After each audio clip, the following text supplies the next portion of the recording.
Hey everyone, welcome back to Terran Studios. My name is Ken, and boy, was a lot of information about Magic the Gathering just released. Okay, so now for this video, I actually recorded another video. It was a turbo draft, which I should be ended by now, actually.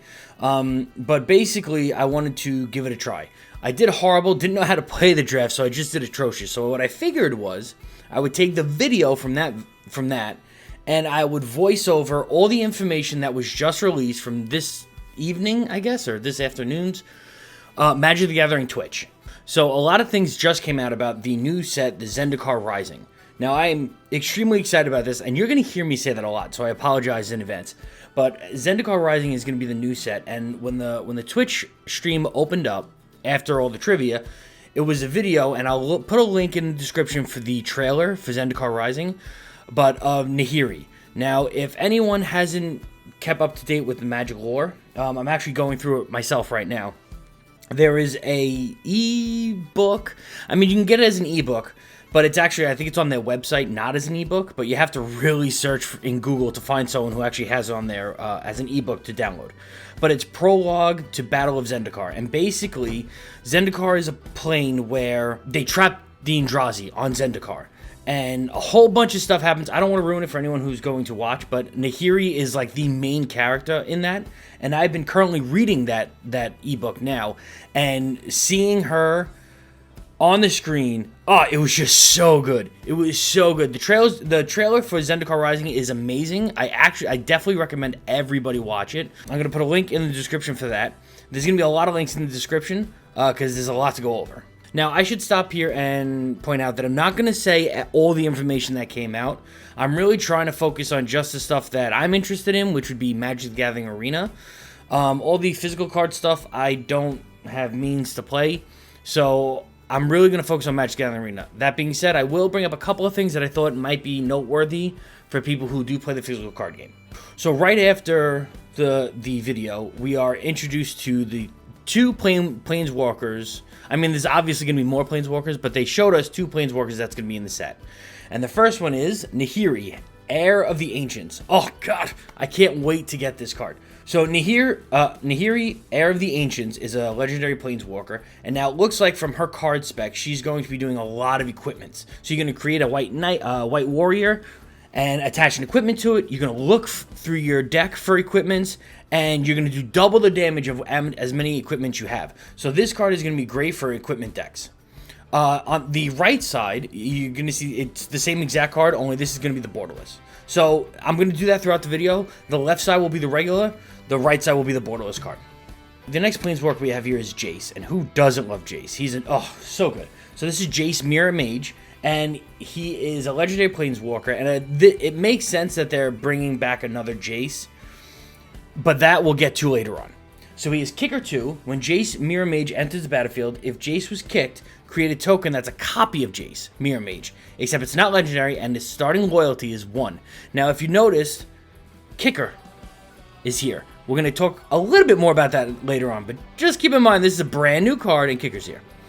So he has +1, so he gets to scry, and for nothing, he draws a card and reveal it. Remove a number of loyalty counters equal to the card's converted mana cost from Jace Mirror Mage. Okay, so that's a little dicey, because that's basically a 1, right? Like, if you pull something that's a 3, he's down to 1 life. So it's kind of a little dicey, but I can't wait to see what other people do with this card.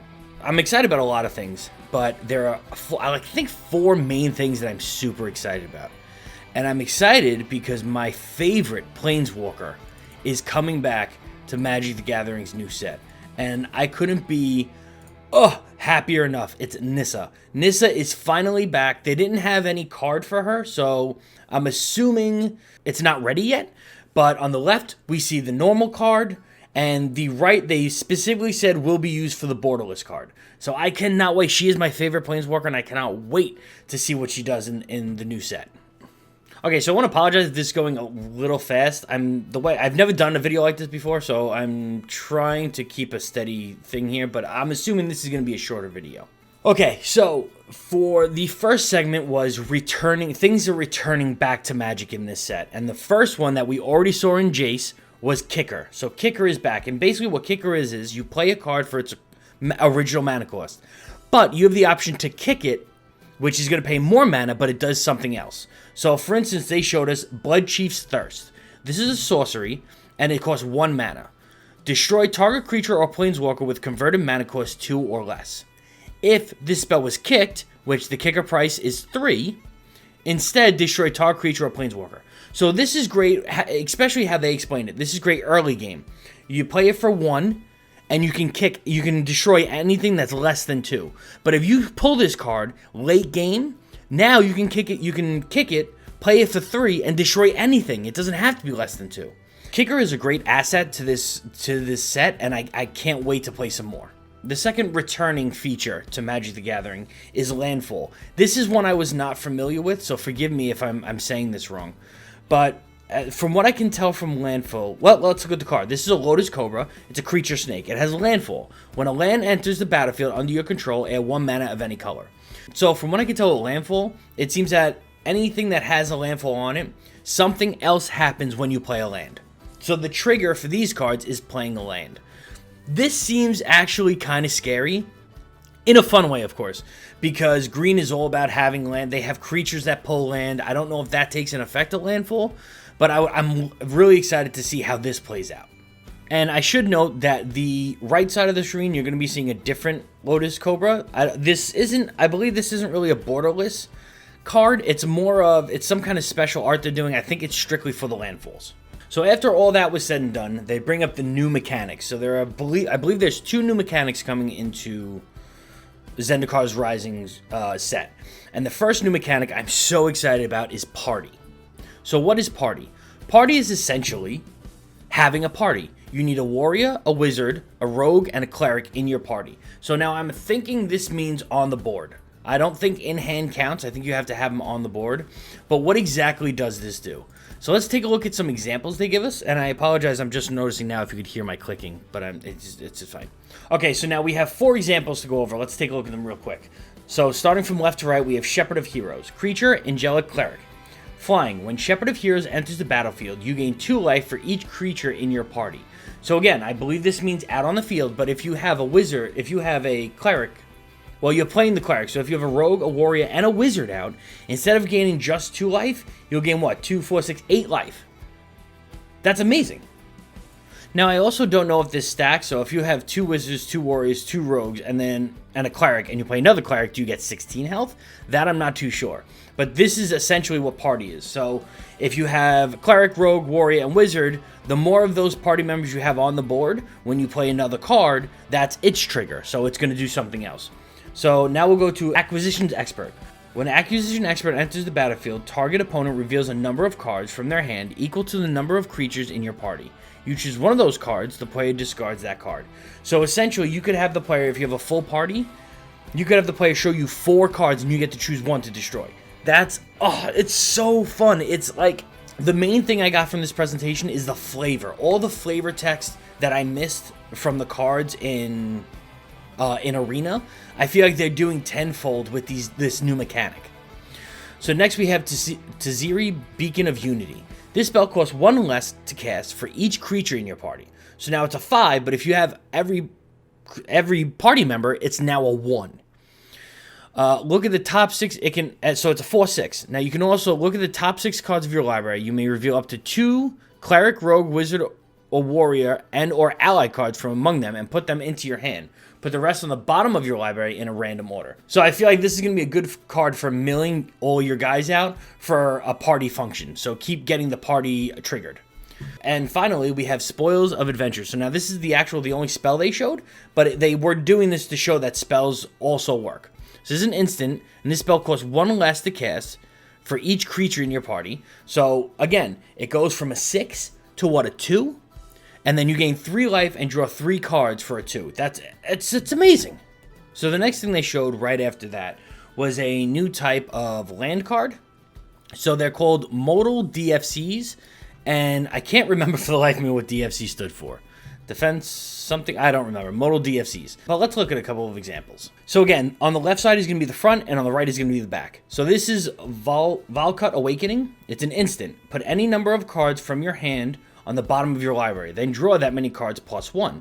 So that's a good way to get rid of cards that you don't need and get a new hand. Or, if you flip it to the back, it's a land.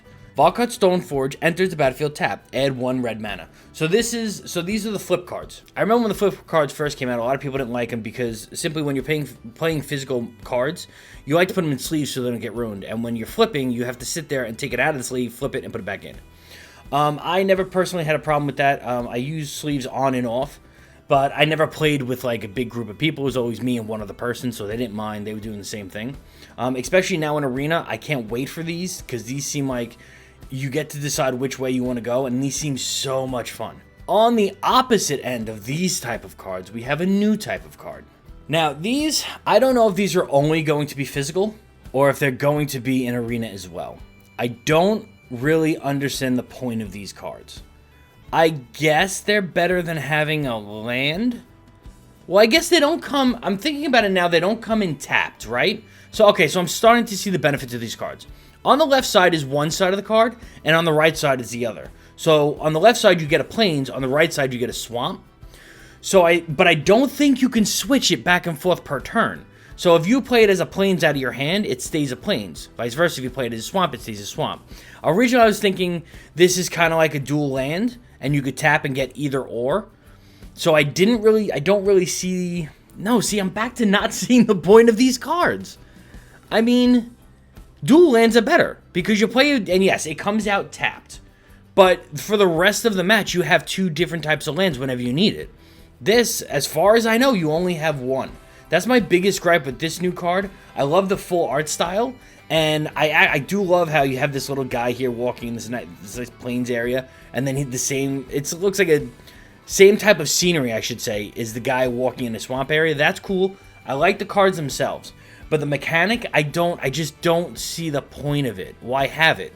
Because I'm never going to put these in my deck, unless I'm wrong with how they're played, which could be it could be the case. But as it stands right now, if this is how they're played, I don't see the point. I don't see the point of putting this in my deck and getting to choose if I play a swamp or a plains, but then it has to stay like that the entire game, when I could just play dual lands, have it come in tapped, and then I can pick which one I want to play. So these cards I don't really see a point with right now. We'll see where it goes in the future, and like I said, maybe I could be very wrong with how these are played, so we'll just have to wait and see. We also have these lands returning, and if not the lands themselves, I don't know if they were actually remade cards, but the lands, I love these cards. I love the lands that have a condition tied to them, and these are returning, and it looks like, so now the only thing I don't know, so this is a white and blue border, which would tell me island and plains, but I don't know if that's actually the case. So I didn't get a good look at these, so let's read them now. We'll read the first one. So you tap this, you pay 1 life, sacrifice Flooded Strand, search your library for a plains or an island card, put it onto the battlefield, then shuffle your library. Okay, got it. So that's what these cards are. You're going to sacrifice the life. You're going to sacrifice the card. Anyway, I don't know if they're all sacrifice life. Looks like they are. So you're going to sacrifice a life and the card, and you get to search for a plains or an island and put it onto the battlefield. That's actually pretty cool. I will probably run a couple of these in my decks, only for those times where you just get mana blocked and you have no mana coming out. You play one of these, you get to search, and you get to search for a type of mana. So these are especially useful when you're playing 2, 3, or 4 different kinds of colors. You can play one of these and search for the exact color you need and put it out so you can play out your creatures or spells, whatever you're waiting to play for. So these I'm excited about. I can't wait for these to come out. I will be playing these in my decks. Again, everything I'm saying now, I just want to point out right here, I'm assuming, and you know what they say about assuming, I'm assuming these are for physical as well as arena. They didn't specify one or the other, so I'm going to go ahead and assume that all these cards coming out are for arena as well as physical. If not, I'm going to be kind of upset.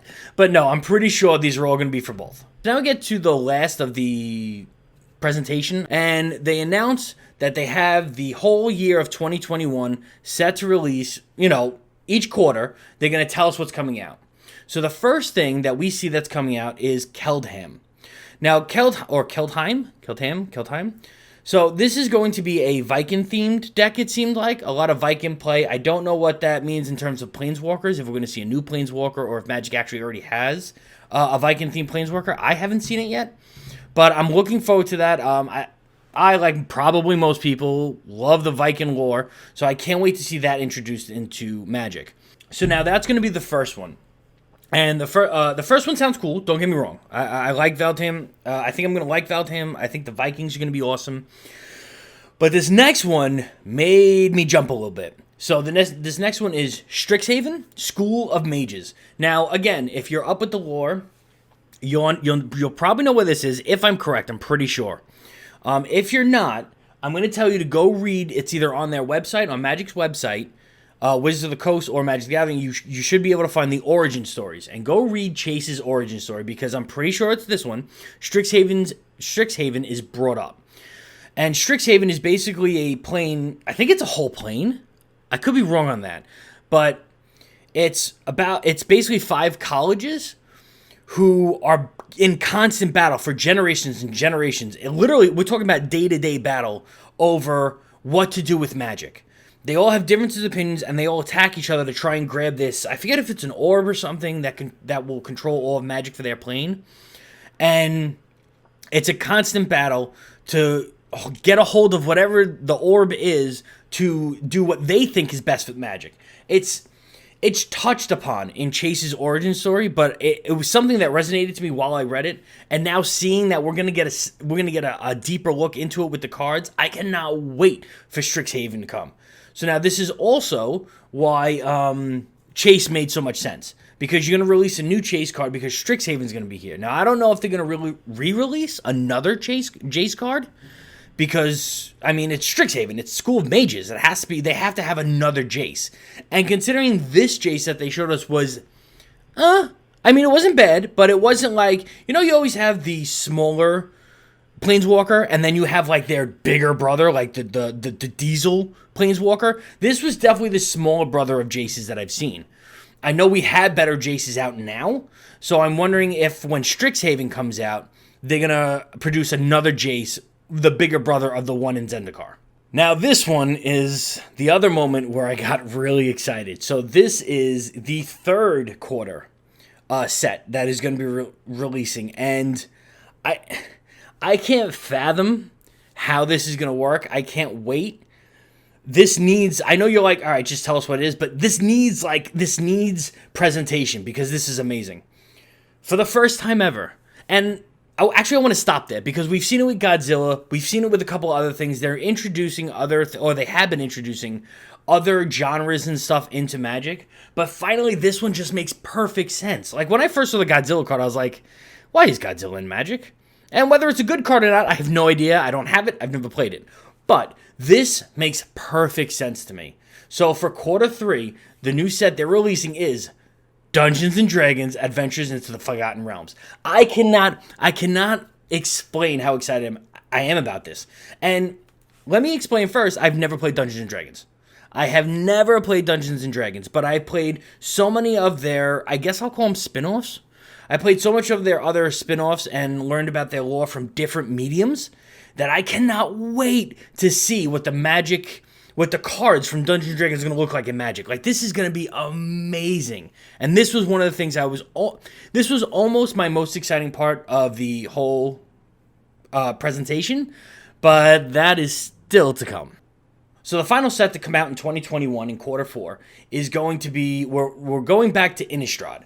So they said that they couldn't decide which way to go, more werewolves, vampires, so they decided to do 2 full sets of each. I don't know how this is going to work, honestly. I'm assuming they're both going to drop together, because it's in quarter 4, they said. So that would mean we're going to have a lot of cards to get, I guess. But it looks like it's going to be a full set of werewolves and a full set of vampires. They also teased a vampire wedding, so I'm interested to see what that's about. But I am excited for this. I'm a huge fan of werewolves. Getting into the Magic side of things, I'm actually a huge fan of vampires more, because I've seen vampires more. But out of Magic and just in general, I'm a huge fan of werewolves, and I can't wait to see what they bring to the table for this. And now this next thing they announced, and I actually knew this before going into the presentation. I saw a tweet about it yesterday, I think. So this next thing I was somewhat interested in, and then went completely not interested in. The next thing they introduced is the Magic the Gathering partnership with Swiss to make a Jace sneaker. I'm not gonna lie, these look nice. Okay, I like the blue. I like Jace's symbol. If you look inside the soul, I don't have a picture of it, but if you look inside the soul, you see Jace's face. I really like the shoe itself. Looks great. And I was actually sold on it. I'm like, you know what? If I can get it, which I knew was going to be impossible because they said they're only making like 300 pairs. I was like, if I can get it, I'll spend $100 on them. Normally, I spend no more than $20 on my sneakers. But for these, they look nice. It's a collectible thing. I wouldn't. I'd wear them. But still, I would absolutely spend the money for these sneakers. They look nice and I'm wearing them. Then they mention this. So apparently, they're glow in the dark. I don't know exactly. I don't know what to say about that. The first thought that went through my head wasn't, wow, that's cool. It was, okay, but like, what if I'm outside during the dark? Like, I guess for running, like, if I decide to start running, cars would be able to see me, but then so would people. I don't, I like to go in the background. I don't want people looking at me. So this is like peacocking, telling people, hey, look at me, I have glowing shoes.